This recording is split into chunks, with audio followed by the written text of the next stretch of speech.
All right, residents of Australia's border communities, as we know, have been hit hard by state border closures. For some, it's been a lack of medical support, life-saving medical support. For others, it's been the separation of families. And many of the rules being applied, I have to say, lack common sense. Tammy, Elbourne, the Chief Executive of Tourism Moree, has 3 children at boarding school in Brisbane.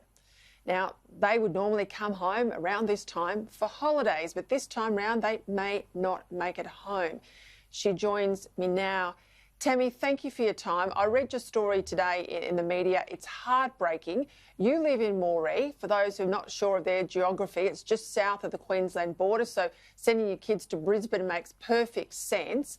You've been told you can't pick the children up for school holidays unless you personally drive there and back. Now, tell me how long that is. But worse than that, when they have to go back to school, they've got to go into 2 weeks, I'm told, of hotel-based quarantine. It'll cost you $4,000 plus.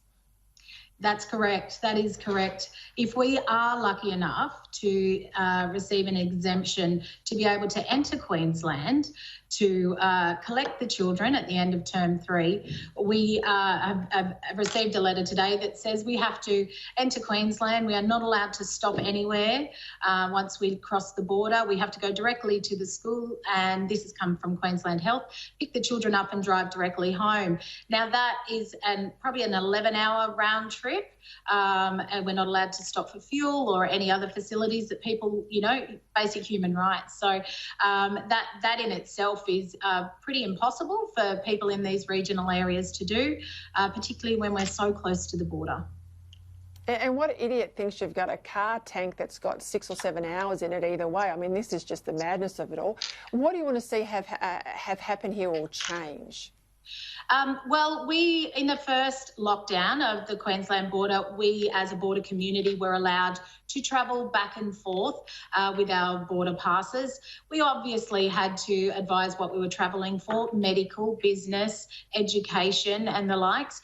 And we were able to do that. We all did that respectfully and carefully and safely. And to our knowledge, it all went very well. A lot of our communities thought this was going to be the same again. There was a 200-kilometre radius. Our livelihoods have been based around crossing this border for so many tens of years. We have agricultural businesses, we have medical people that need to get medical assistance in Queensland. We're 600 kilometres from the nearest COVID case. We want to keep Queensland safe as well. We want to keep Australia safe. This is the madness. I mean, not to my knowledge, it's COVID running riot in Moree. We say we're caring about the mental health of young people. You've got 3 children at boarding school. It doesn't look like they could come home. It certainly will be hard.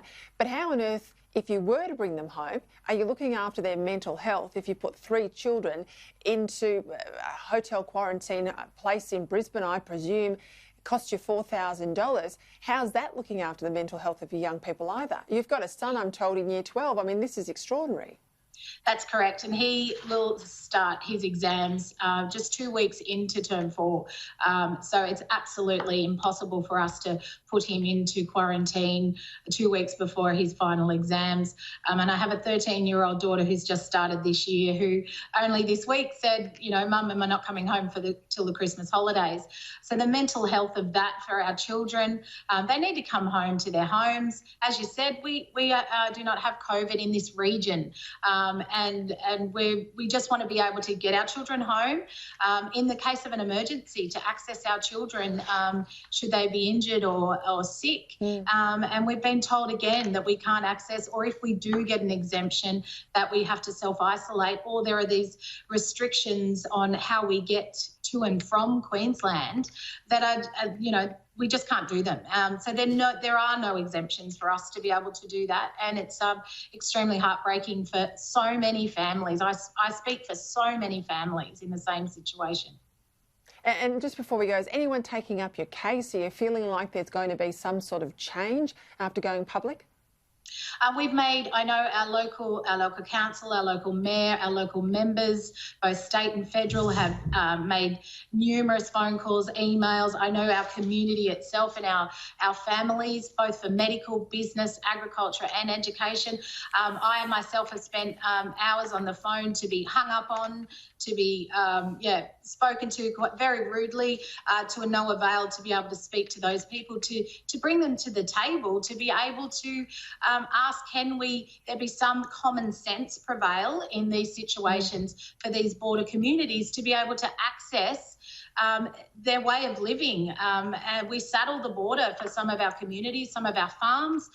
Some people that live so close cannot even get to their basic medical facilities.